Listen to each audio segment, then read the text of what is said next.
Chris Baker. And I'm Tom Flynn. Welcome to Why Not, a podcast where we take your favorite series seriously because, as Stan said, every character is someone's favorite, so treat them that way. This season, we will be looking at Canada's premier superhero team, Alpha Flight. And in the words of the famous philosopher whose name escapes me, why not? We're going from the beginning and looking at what made Alpha Flight work, what didn't work, and taking a romp through a lesser-read but much-loved realm of the 616. We're starting today with Incredible Hulk Annual Number 8, published in December 1979. Written by John Byrne and Roger Stern, penciled by Sal Buscema, inked by A.P. Alcala, colored by George Rousas, lettered by Jim Novak, and edited by Al Milgram, with Jim Shooter overseeing the whole thing as editor-in-chief. In this issue, we have kind of your classic Marvel throwdown with the Hulk and Sasquatch squaring off.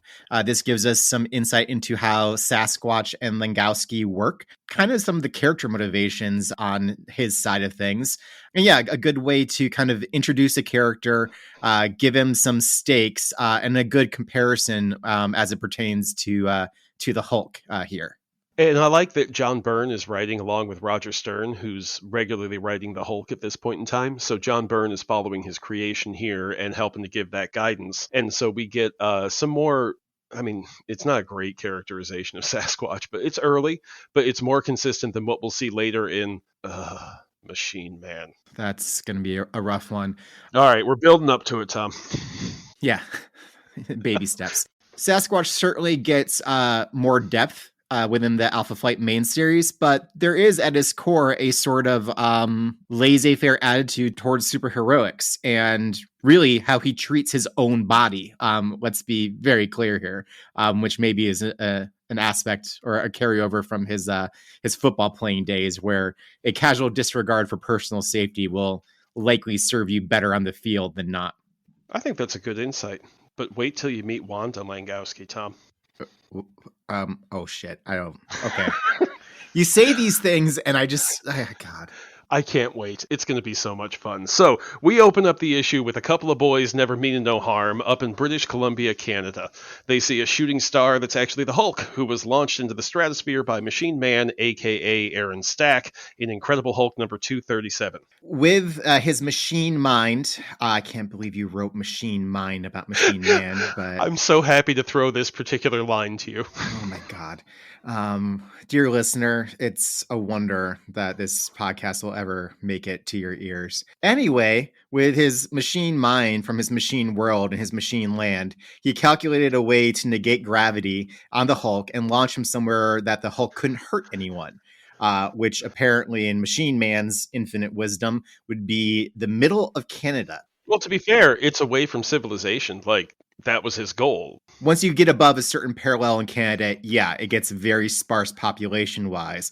But, apparently Machine Man in his, machine calculations didn't take into account that wherever you launch a superpowered being in the Marvel Universe, they will automatically, home in on a person to put in danger in some way. That's just, there's physics and there's just how things are. And that's how things are in the 616 universe. It's not that they home in on another person. They home in on another superpowered being that has complementary powers to theirs. And there's a magnet, like superpowers have magnetism. It's like quantum entanglement for superheroes. Yeah, like you're not going to get the Thing running into Flatman from the Great Lakes Avengers. All right, you're going to get the Thing running into somebody that the Thing can punch.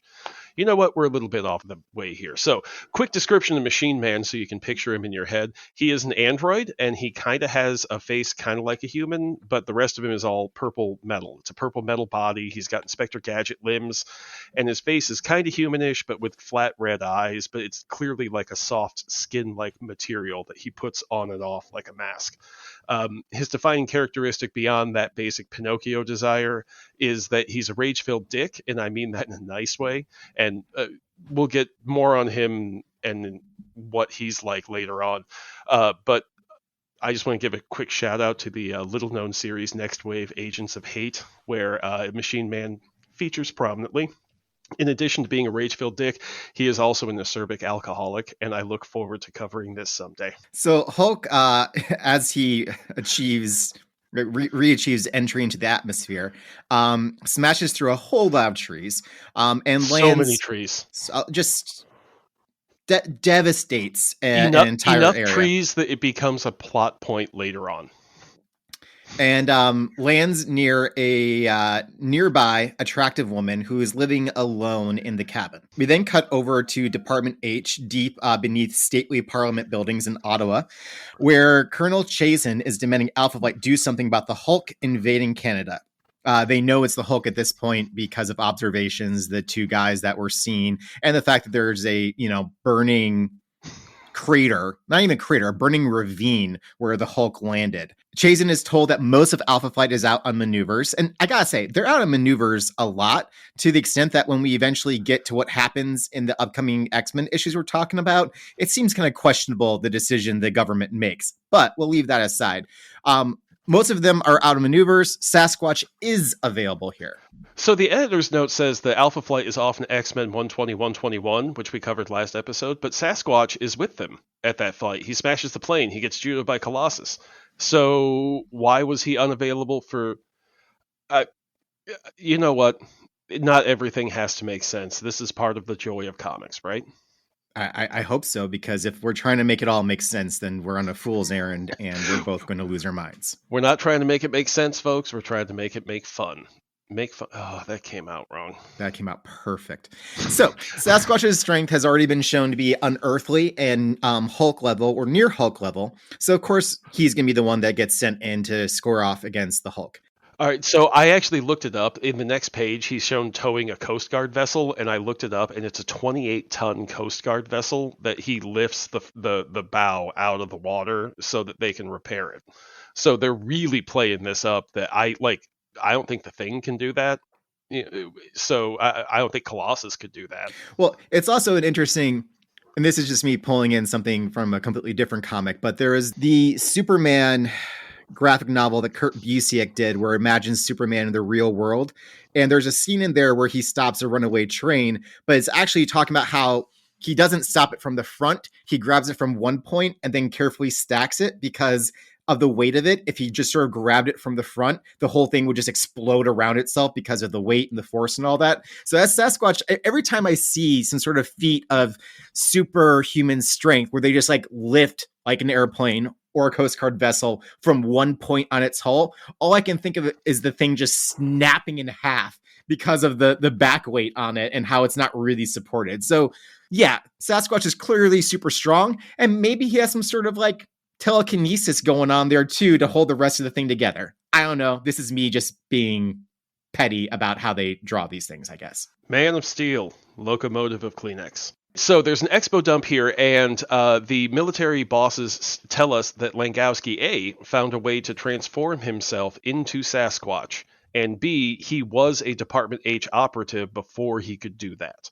So those are interesting points because we've only known him as the biochemist at McGill University and PhD, but apparently he's kind of a Indiana Jones without the archaeology, I guess, because he's a secret agent guy who does stuff for Department H and then voluntarily found a way to monster out.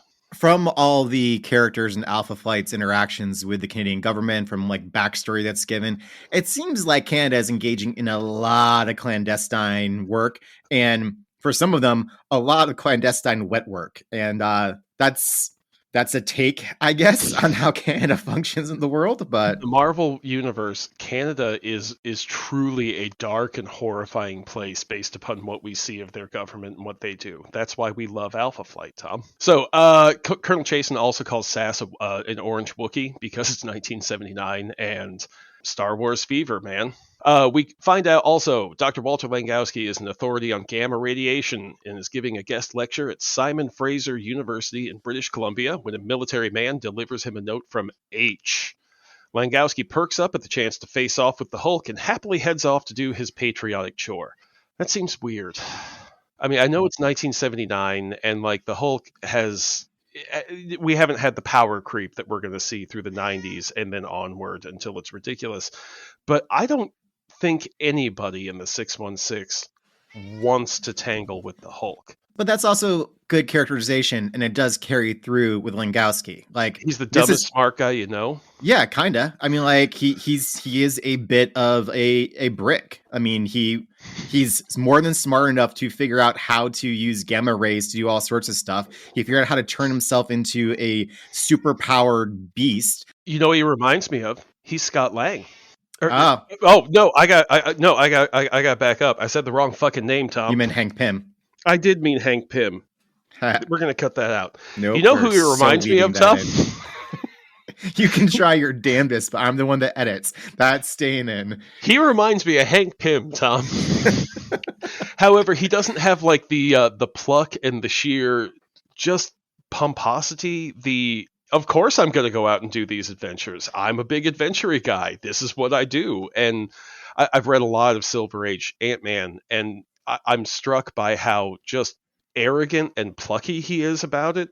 And he's good at it. And like, that's the thing, is he's like, look, I'm smarter than you. I'm bigger than you. I'm stronger than you. I work harder than you. Of course I'm going to come in and solve this problem. And you're not going to get in my way. And Langoswki doesn't have that kind of air of ego about it. Oh, I'm not sure that's right. I mean, yeah, he takes off to do his patriotic duty, but he was basically telling the military official to piss off until he finds out kind of what the general idea of what's going on here is. And then he's like, working for the government is giving him the opportunity to be the thing he wants to be, which apparently is a superpowered being. Well, the biggest and the strongest. He's a former pro football player. I think there's a big deal to that. Maybe pompous. Maybe he isn't as pompous as how you're describing Pym to have been. Bombastic. Maybe bombastic is the word I want to use here. Sure. Okay. Cool. So until now, we've seen either Langoswki or Sasquatch, and we haven't seen how they interact with each other. So here we get to find out. So Walt is in a helicopter and finds out the helicopter pilot is not cleared to know that he is Sasquatch. So he goes in the back, shuts the door, because helicopters have doors, Tom, and sits down, takes all of his clothes off, which they always emphasize that he takes off every stitch of his clothing, which is little weird. So he meditates real hard, and he changes into Sasquatch. So it's like the opposite. Sorry, how hard? How hard does he meditate while he's completely naked? So hard, Tom. Yeah. So it's like the opposite of the Bruce Banner Hulk, where Bruce Banner becomes Hulk unintentionally, and it happens without him having to try. This is the opposite. It happens on purpose, and he has to try real hard to activate, as they said, his gamma irradiated thyroid. This will keep coming up too. Comics, everybody. So right away, we're getting even more links that he's a gamma expert. He changes like the Hulk, but not like the Hulk. It doesn't feel like a stand-in for like a Canadian Hulk. It feels like a different take on this idea. And it's not even necessarily the Hulk himself, because like we just said about Pym, there's lots of super smart science guys who get into superheroing. This is how he got in there, but he did it on purpose instead of stumbling into it like that dumbass Bruce Banner.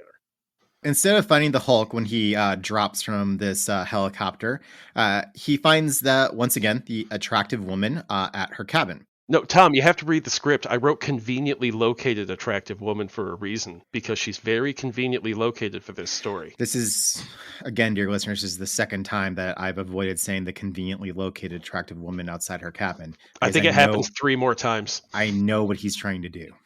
So, yes, he finds the conveniently located attractive woman outside her cabin. It is fair to say that prior to this, she has basically befriended the Hulk. He has calmed down enough to revert into Banner. And yeah, Sasquatch drops in and finds the conveniently located attractive woman outside her cabin, who shrieks in horror. Now, is she shrieking at Sasquatch or little Sasquatch? Because he removed every stitch of his clothing, Tom. I believe we covered last time that there is a very conveniently located and elongated fur hanging down across his crotch. So, that's for us. Yeah, but he's falling through the air, Tom. There's air resistance on all that fur. So moving on from that point, she shrieks.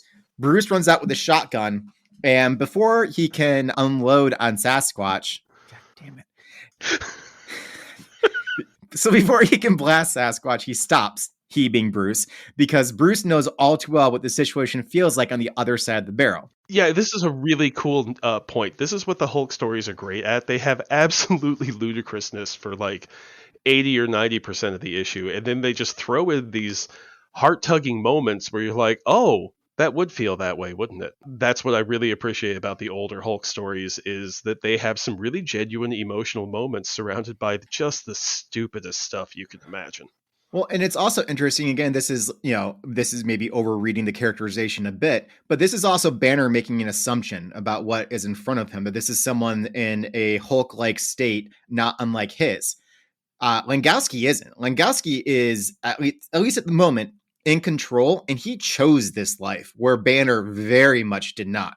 So it is an interesting counterpoint when it comes to Hulk versus Sasquatch, Banner versus Langoswki.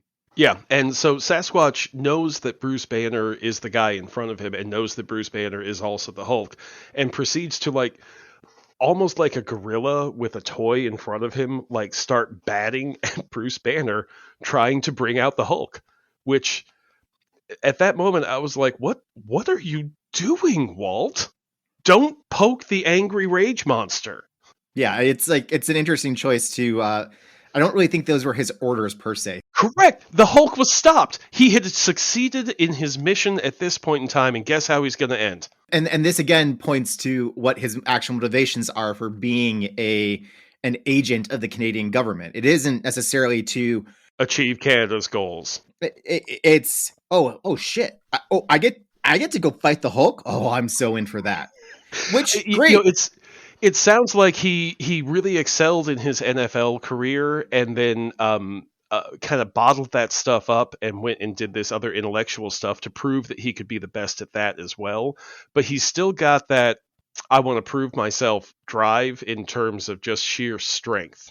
And once we get to his origin, it all makes a lot more sense as to why he's like this and all. I do feel that in this story, we are getting a very full appreciation of who Langoswki as Sasquatch is in a way that the other members of Alpha Flight, that's not entirely, maybe just North Star and Aurora, like it takes a little more time for those two to really establish what's going on there. But this is the Langoswki we're going to meet in Alpha Flight. Yeah, and we see growth from this point into more and more what we will see later on. In fact, there's all sorts of growth that happens from here. This is just sort of kind of like, I mean, this is his first solo appearance, and kind of like with Weapon Alpha's first solo appearance, we're getting a little bit of a bland, okay, we'll fill in that stuff later approach to it. Well, and it's reasonable for him to have some growth from here because, eventually he does trigger the Hulk, and it's always a mistake. I mean, he thinks he's doing great until he realizes that he's really, really, really not. Well, he realizes that the Hulk is getting stronger as the fight goes on. He said he didn't hit me this hard before, and realizes that the madder Hulk gets, the stronger he gets, because apparently this isn't common knowledge among superheroes. So he is in Canada. And as we've established, Canada don't know jack about shit. Nope, they didn't read the comics, so they don't know that. You don't want to make him angry. So one thing, Sasquatch is drawn much larger than the Hulk in this issue, and the Hulk looks small to me. And I don't think it's just the scaling of Sasquatch, because he's supposed to be 10 feet tall. He's supposed to be, Jesus, what is that thing big when you see him? And the Hulk is not usually that big, particularly in this era. So it's kind of neat. In a nice mirror to how things started out, the Hulk stops his rampage when the conveniently located attractive woman looks at him in fear, where she had once treated him as a friend, because one thing the Hulk hates is when people look at him like they're afraid of him. And that's why he didn't shoot Sasquatch when he was Bruce Banner. As with all Hulk stories, Hulk voluntarily disengages and leaps away. Walt was not terribly heroic here. He went out and picked a fight with the goddamn Hulk.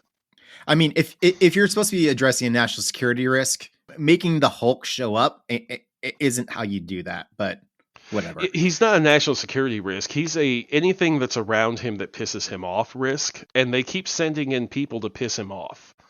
I've never understood the how the Hulk is supposed to work out like this, but every once in a while you get some gold. This is the first Alpha flight. I'm not calling them Alphan. Alphans. They're I'll Alphan. call They them. call them that in the book, Tom. I don't. I don't care. That's it's stupid. It's stupid. Anyway, this is the first Alphan to appear solo other than JMH. So that's kind of an interesting way. Again, they're clearly building towards something here and making Alpha Flight more of a going concern in the comics as they continue to drop in. Bringing Byrne in on this also indicates that they want some level of control. They want some level of characterization that's consistent. I'd be curious to know when they thought they were actually going to do an Alpha Flight book on its own, because we're still some years away from Alpha Flight #1 debuting. So yeah, 3 years. Yeah. So, I mean, but I guess, frankly, with how comics are plotted out, and I mean, this is certainly the case today, but they kind of have to plot things out with quite a bit of lead time simply because of publication schedules. So I'm sure the conversations were well underway at that point. Yeah, Sasquatch is also being brought in because the Hulk is big on TV right now. So, from Marvel as a company's point of view, anybody who can go into the Hulk's book and be there and not just get turned into jelly makes sense to toss them in there. And he's going to be the most frequent guest star in other books until we get to Alpha Flight #1. And even given a starring role in Contest of Champions. So Sasquatch is the breakout star of all the Alpha Flight characters until Alpha Flight 1. So Sasquatch had achieved his mission. The Hulk was stopped. He then brought the Hulk back, destroyed acres and acres of prime Canadian timber, and then resulted in failure. So I've been thinking about this, Tom. I've been thinking about the themes of Alpha Flight, and here's what I've come up with. Alpha Flight has more sex, more death, more team-ups, and more failures than any other super team I can think of. I'm trying to think if there's anyone else I can throw out there, but no one's really coming to mind. I mean, that sounds about right. We are 0 for like 5 at this point in time, that every single thing they've set out to do has failed. So here's what I propose. In order to celebrate these themes, we take a drink when we spot one. So when we spot sex, death, team-ups, or failure. So, since we had our official failure here, Tom, let's take a drink. This is a great idea. I will, however, point out that there are going to be certain issues where we're going to have to probably record twice, because there's some issues where the amount of sex, death, team ups, and failures are so extreme that it will be unpleasant in our respective basements by the time we're done. This is mostly a joke. It's just to point out the themes, folks. Don't take us literally. Please drink responsibly. Certainly the highlight of this batch of prequels or prehistory. I like prehistory. Prehistory is good. Next up in this batch is X-Men #139, Something Wicked This Way Comes. Cover dated November 1980, coincidentally when I was born. Written by Chris Claremont, penciled by John Byrne, inked by Terry Austin, colored by Glynis Oliver, lettered by Tom Orzechowski, and edited by the delightful Louise Simonson. So this is picking up not that long after the finality of the Dark Phoenix saga. I mean, to be clear, I'm picking that up from the context clues inside the comic itself. None of them are doing well, and Cyclops is not currently heading the team. Storm is. Well, after that time, he actually tried to kill North Star with his fists. I can see Scotty needs a break. Scotty doesn't know. He doesn't know how bad it hurts inside of him. As is common with X-Men arcs, it opens with a Danger Room sequence. Angel has rejoined the team and apparently sucks at his job because he almost gets Nightcrawler killed in like 3 different ways. Following this sequence and the introduction of the delightful Kitty Pryde, and guys, this is such a fun era of X-Men. This is the famous issue with the cover of Welcome to the X-Men, Kitty Pryde. Hope you survive the experience. Like, this is a big deal issue. And I had glossed over all the X-Men stuff and got straight to the Wolverine and Alpha Flight. And Tom brought this up and I was like, okay, yeah, I guess we should probably address this. This is a famous X-Men issue. You've seen it. It's very neat. But we could spend so much time on that part. We're not going to. This is an Alpha Flight podcast, Tom, not an X-Men podcast. Wolverine decides to go to Canada to find Alpha Flight and get his whole situation sorted out. He actually proposes this to Xavier, and Professor X agrees that this is something that needs to be resolved and suggests that Nightcrawler go along as something of a minder. He's a chaperone to make sure that that Wolverine is nice until it's time to not be nice. And that will be where we have this is the moment where we have our obligatory or not yet paid for Roadhouse remake ad. No, that's not what's going to happen here. No, but here not we are. a little bit. But I like the Roadhouse reference. Anyway, Thank you. Wolverine and Nightcrawler show up at the unnecessarily specific address of 138A Laurier Drive in Ottawa, where a frazzled redheaded woman struggles out of her old-fashioned VW Beetle with bags of cliched groceries. As she's walking in, she is thinking about all the bills they have to pay and pretty quickly established that this is Vindicator, formerly Weapon Alpha, JMH's wife. Heather, the aforementioned Heather from the previous issue that he appeared in.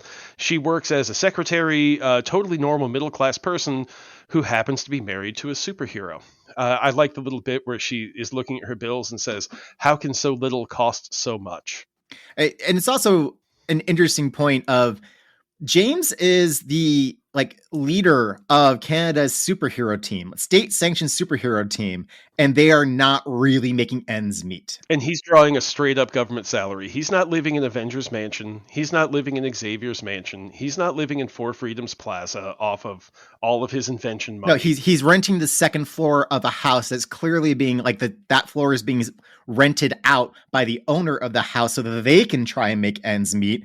He's counting the days until he's vested to his government pension. It's JMH wild. Has a very different interaction with superheroing than most superheroes we've met so far. Again, I'm reminded of Peter David's first run of X Factor, of the reality, the banal reality of working for the government and trying to be a superhero, because those two things are inherently funny when you put them together, because the alternative is horror. It'd be really great if in the Avengers movies that after they break away from S.H.I.E.L.D. and they're funded by Tony, that Cap's car goes from some sort of jalopy into a McLaren supercar or something like that, because he can afford that now, but and sponsorship starts showing up on their costumes. But oh man, could you imagine? What would you put on?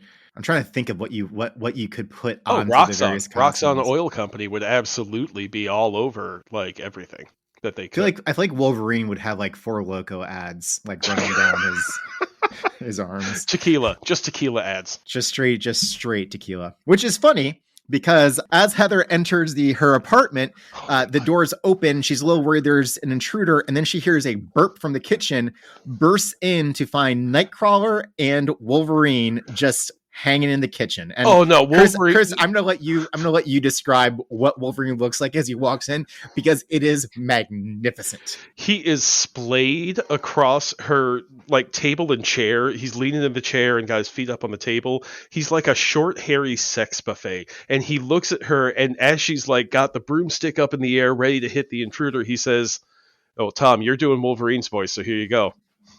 I don't even have a voice yet for it. All right, let's give this a roll. Hiya, sexy. How you been? And it's just what the fuck?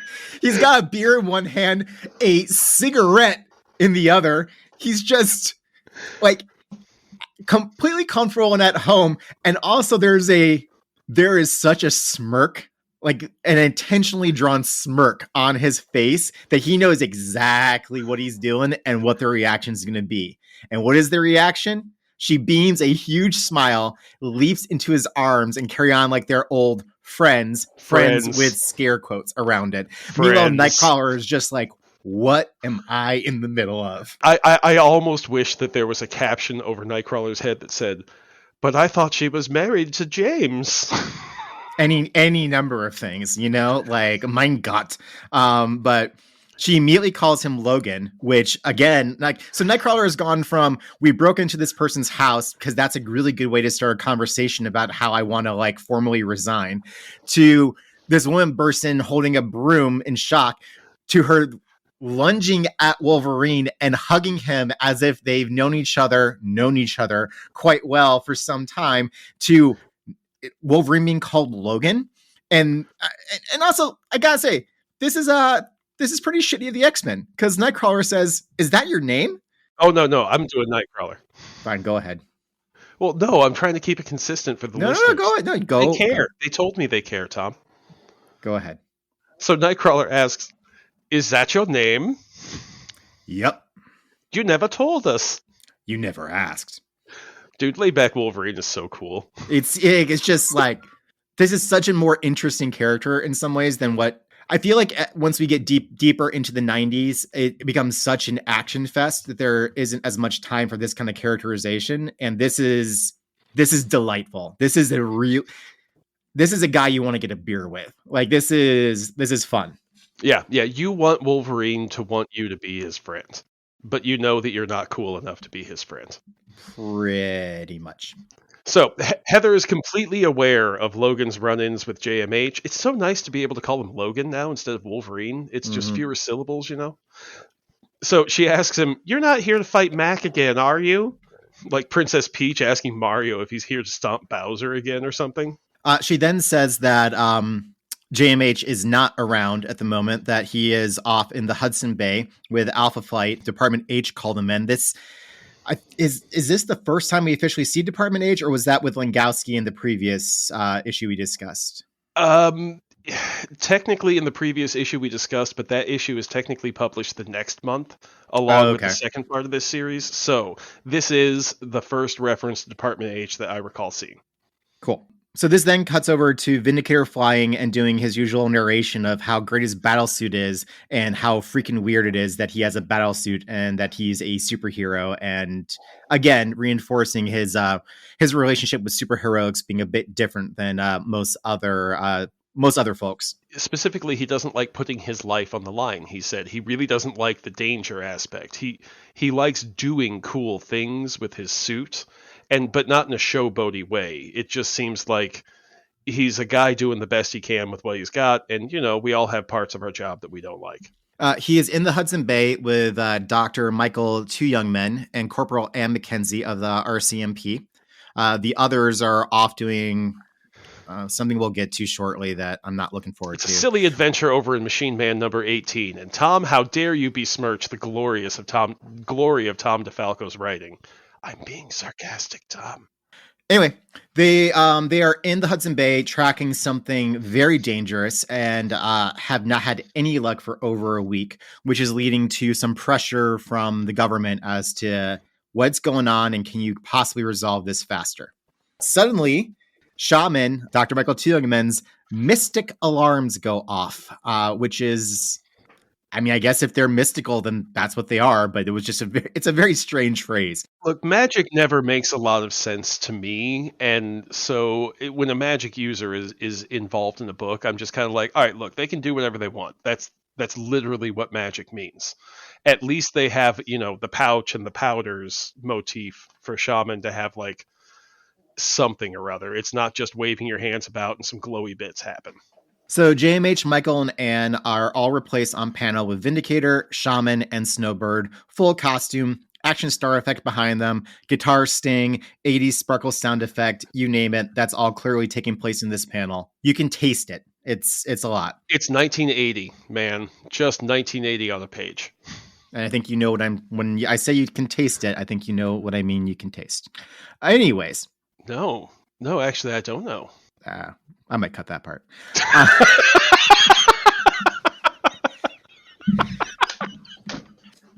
I'll trade you the one that I want cut for that one.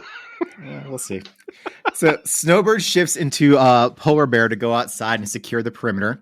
JMH worries because when Snowbird does these transformations, she does take on some of the characteristics of the animals that she turns into. So he's a little worried, like, what happens if she goes too far, which is an obvious bit of foreshadowing that we'll get to eventually. He is surprised, but to turn around at a voice, which is Wolverine leaning in the doorway in like a vertical version of what he did earlier with Heather, only instead of being splayed across a chair and table, he's upright and leaning on the door frame like a short hairy sex buffet. And Nightcrawler's like, are you sure this is the right way? He's like, be cool, dude. Be cool.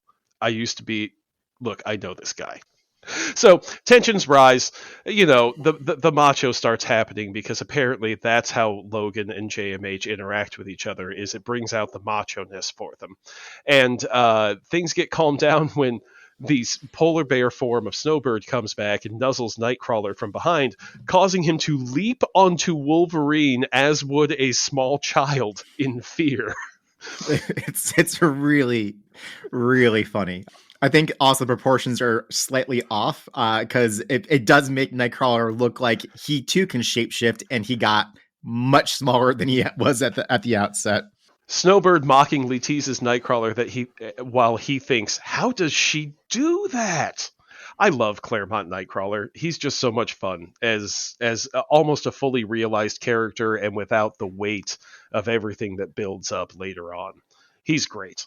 There's a fullness to the character, right? I mean, there's a certain naivete to it. Like, this is a guy that teleports and leaves, looks like a demon and leaves behind the smell of sulfur and brimstone when he teleports, and he's stunned when someone shapeshifts. Like, it's fun that he has that sort of wonder still about this world that he occupies, even though he himself is a wonder in that world. Yeah, even Wolverine notes on panel that Nightcrawler's used to being the scarer and not the scary, so this was a weird feeling for him. Yeah. So, fight having been averted, we team up to take down the creature that Wolverine identifies as Wendigo. Again, and not for the last time. So, team up achieved. Take a drink. I think we should have also called out some of the instances of sex appeal earlier, but... Well, I'm trying to get actual sex between characters as actually, like, referenced. I cannot wait to clip. I'm trying to get actual sex between the characters and just use that wildly and inappropriately. All right, so Wendigo is one of the only creature villains in the 616 the Hulk can just go to town on plausibly. Interestingly, that also applies to his interactions with Wolverine. Sasquatch is in the gotta go get punched by the Hulk club. And to explain that term a little bit, I tell my kids that when a character is the big, strong, tough guy, whether they're in the I have to go get punched by the Hulk when he's out of control club, because that's just a measure of how big and strong you are. Like Colossus, he can't stop the Hulk. But if there's a Hulk rampage and Colossus is nearby, he has to go get punched by the Hulk until somebody can figure out a way to make the Hulk actually get stopped. So that's just like the biggest bruiser class in the Marvel Universe. I call that gotta go get punched by the Hulk club.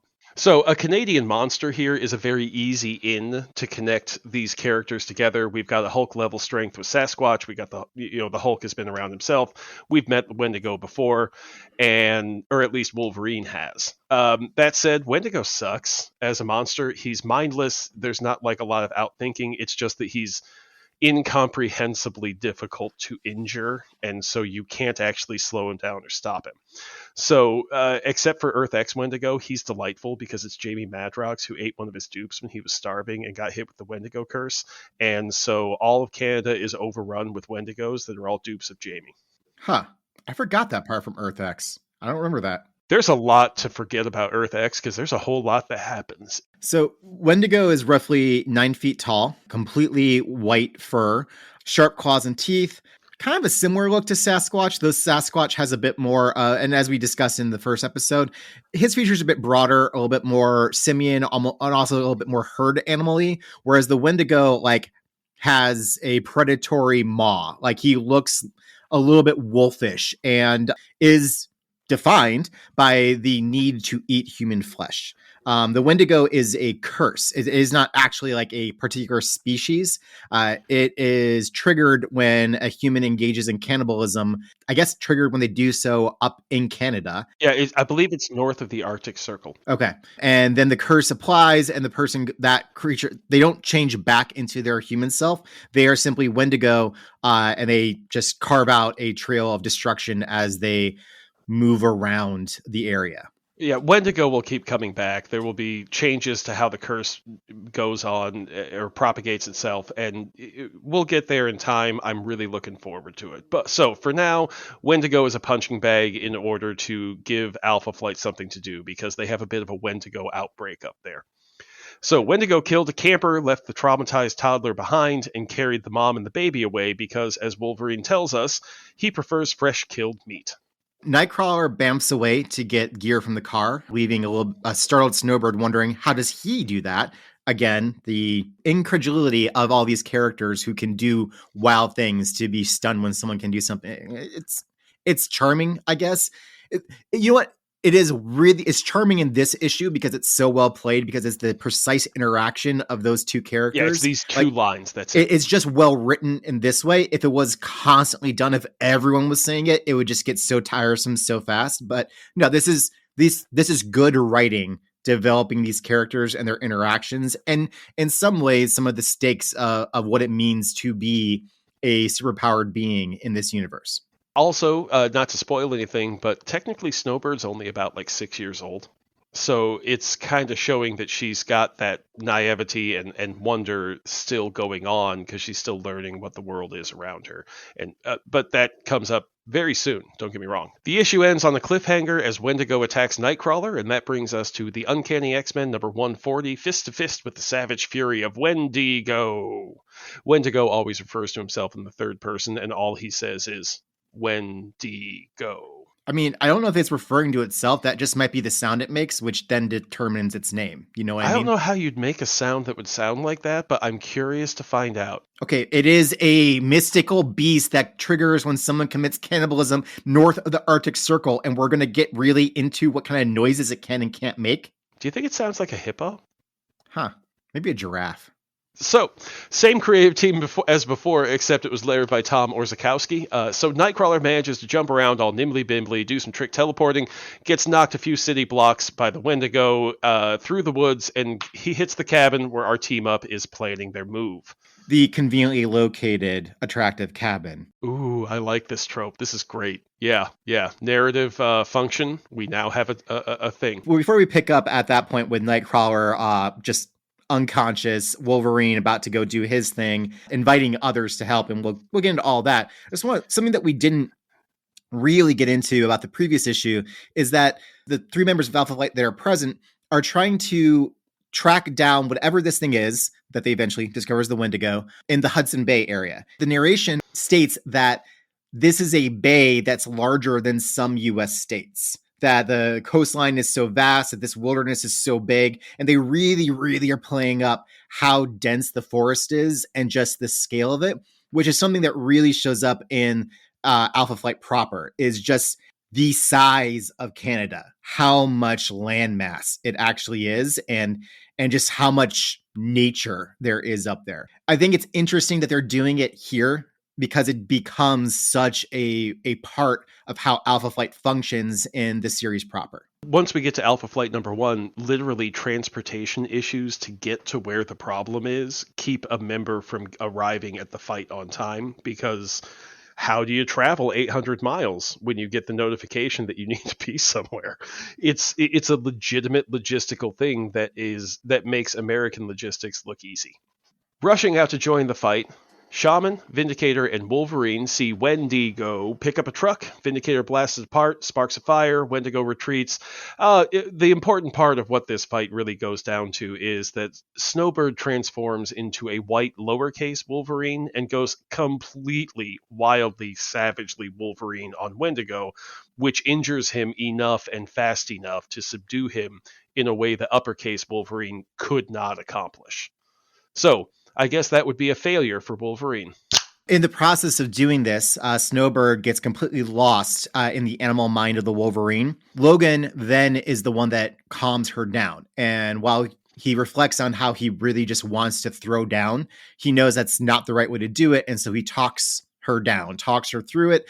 And when she is able to break out of the form and return to her Snowbird form, she and Wolverine wander off to kind of have a bit of a heart-to-heart about what she just experienced, the ferocity, basically the emotions that Logan is consistently grappling with that she now is a part of, and it forms an interesting bond between the two of them. It's also a nice mirror from last episode where we talked about Wolverine going hunting with the deer, where the same skills that he uses to be able to approach a deer without it freaking out about him, those are the same skills that he uses to talk Snowbird through her Dark Night of the Soul here.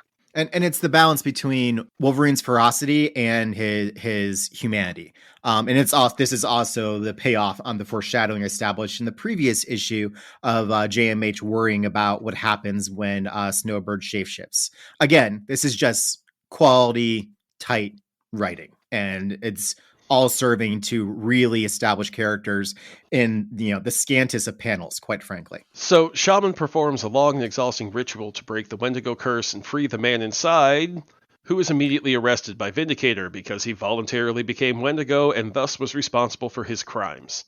It's a weird beat. I don't know. I kind of like it. I like the idea of consequences for turning yourself into a thing that you already know is incredibly dangerous and destructive. Maybe this is something that might come to bite our good friend Sasquatch down the line.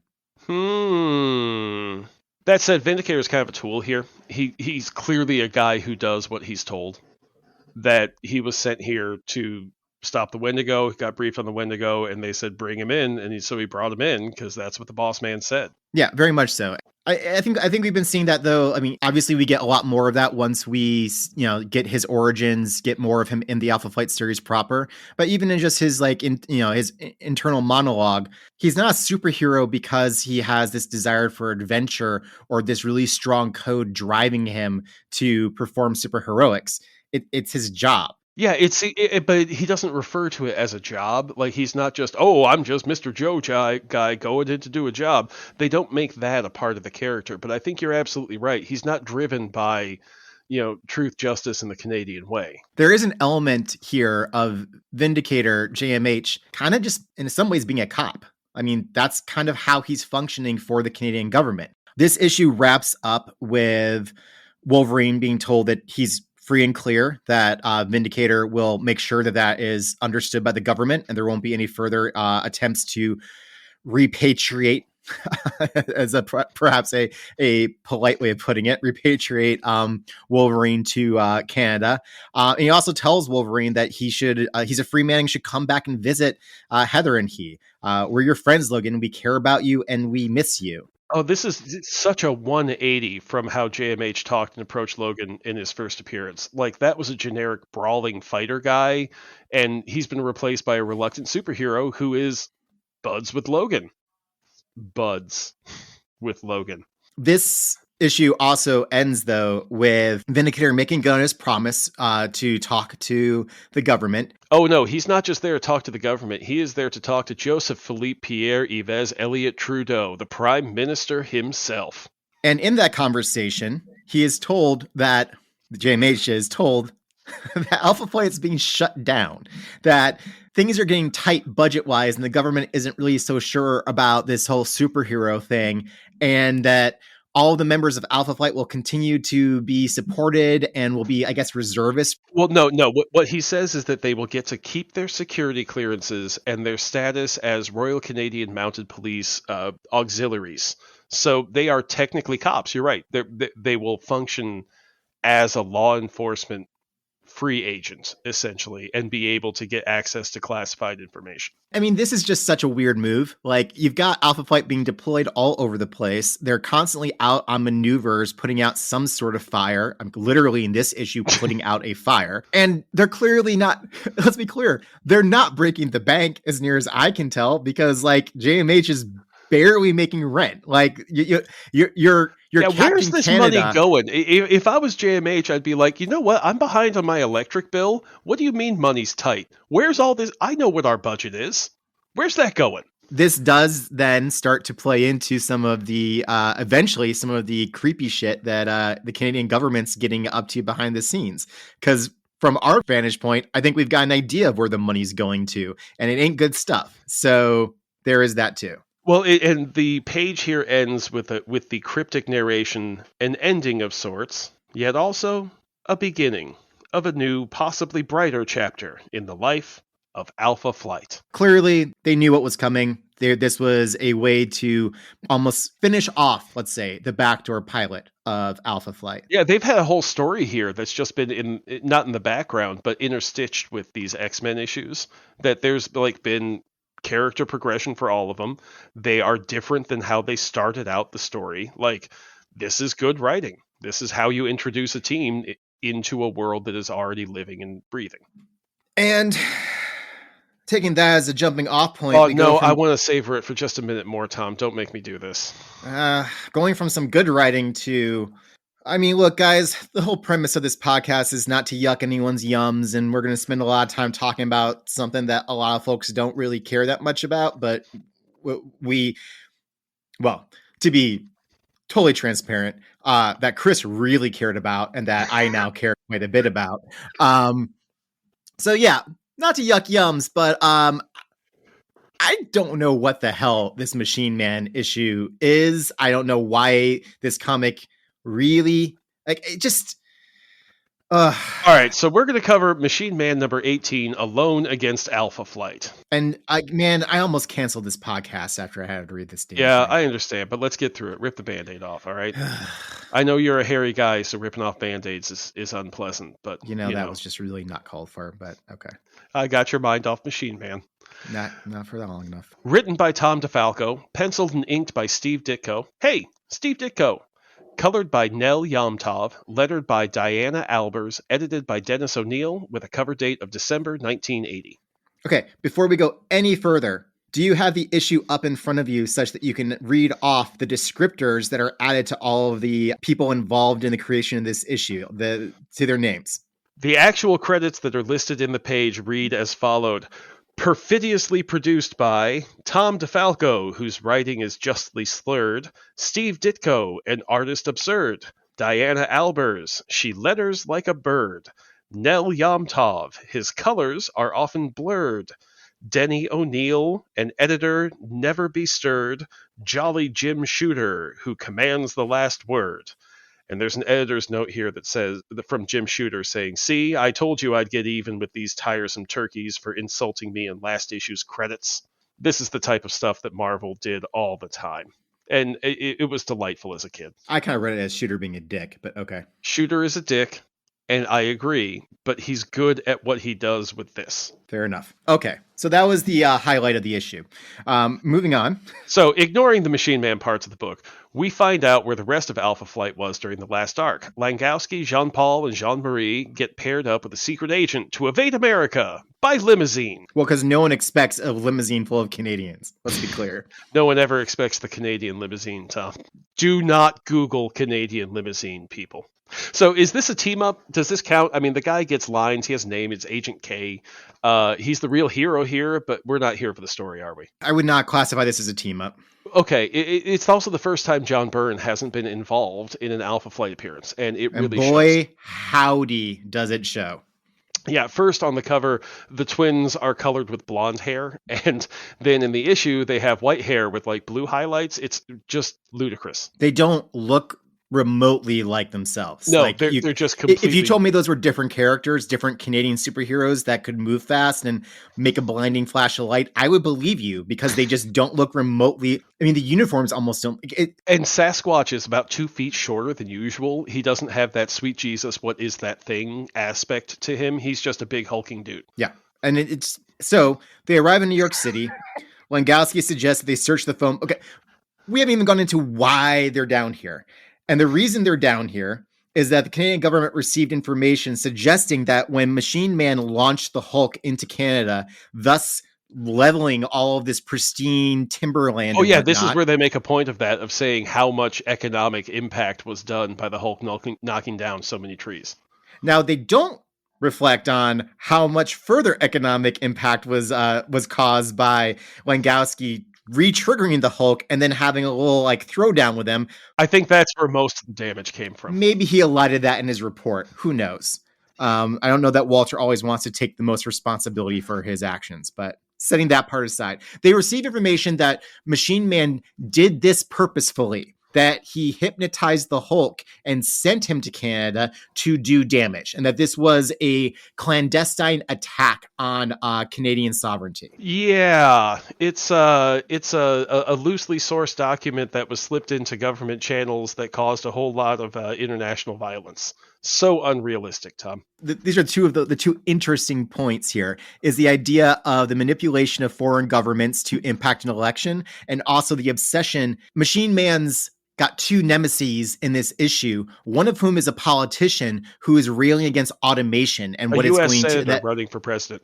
right, who is railing against automation and what it's going to do to the American worker, and how Machine Man is a representative of that and therefore must be stopped. Senator Brickman made some valid points. That's all I'm saying. It's just interesting. You throw enough at the wall, I guess eventually you'll hit some salient points. But I found those interesting tacks to be taken within the context of this comic. I just didn't find the comic on the whole to be that impressive. But I'm done shitting on Machine Man. Let's get back to the Alphans and their... All right, so they arrive in New York City.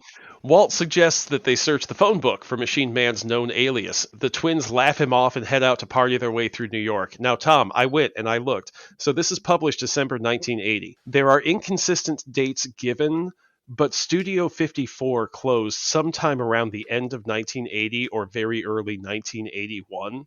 So it is now in my head official canon that North Star and Aurora were at Studio 54 for the last night that it was open. I mean, I could see them shutting the place down. Absolutely. So in the morning, the twins are sleeping off their party while Walt goes out looking for Machine Man. When we find him, we find out some more about Sasquatch, and honestly, without this bit, I might have been tempted to skip this issue. So the narration says, years ago, Dr. Walter Langoswki discovered that he was one of an infinitesimally small percentage of the Earth's population who would not have a fatal reaction to gamma radiation. He could achieve awesome power. Intense mental concentration triggers his gamma-altered thyroid. His body hair takes on a golden hue and thickens. Ew. His muscles bulge with incredible strength, and Sasquatch walks the earth! Again, we're getting more of that focus and attention. We now have this bit about how he was not going to succumb to gamma radiation, which is the first time we get that piece of information, which I guess is part of why he's a gamma expert, or maybe he found that out because he is the gamma expert.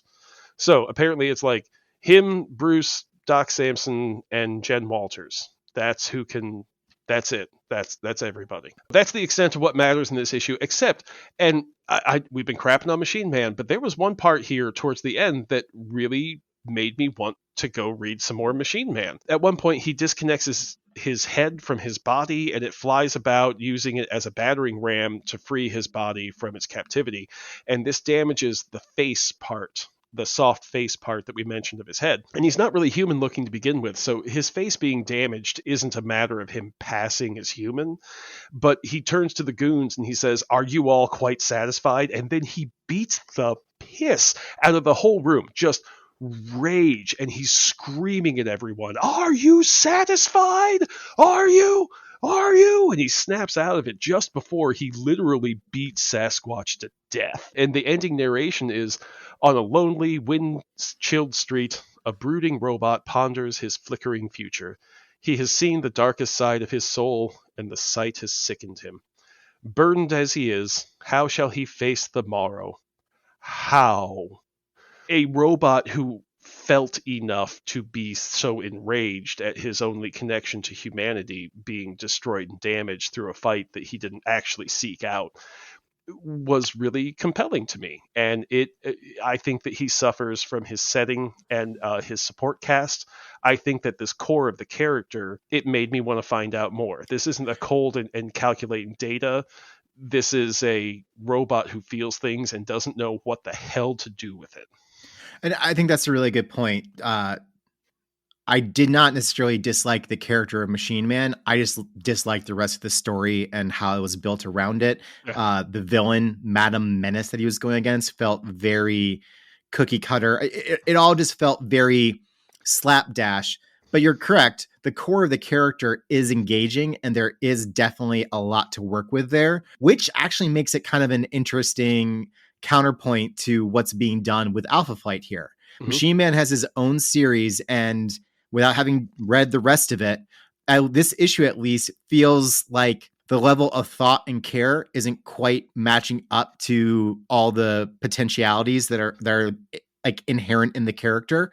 Alpha Flight is being very slowly developed through these appearances, through this prehistory. And once we hit the ground running, once we actually, rubber meets the road, maybe I can come up with one more analogy about that in the next minute. But once the series proper starts going, the characters are realized. The various members of Alpha Flight, they are characters. They're not just cardboard cutouts of what a Canadian superhero might look like. They have different motivations. They have powers from different areas, covering the gamut of what you can have power with in the Marvel universe.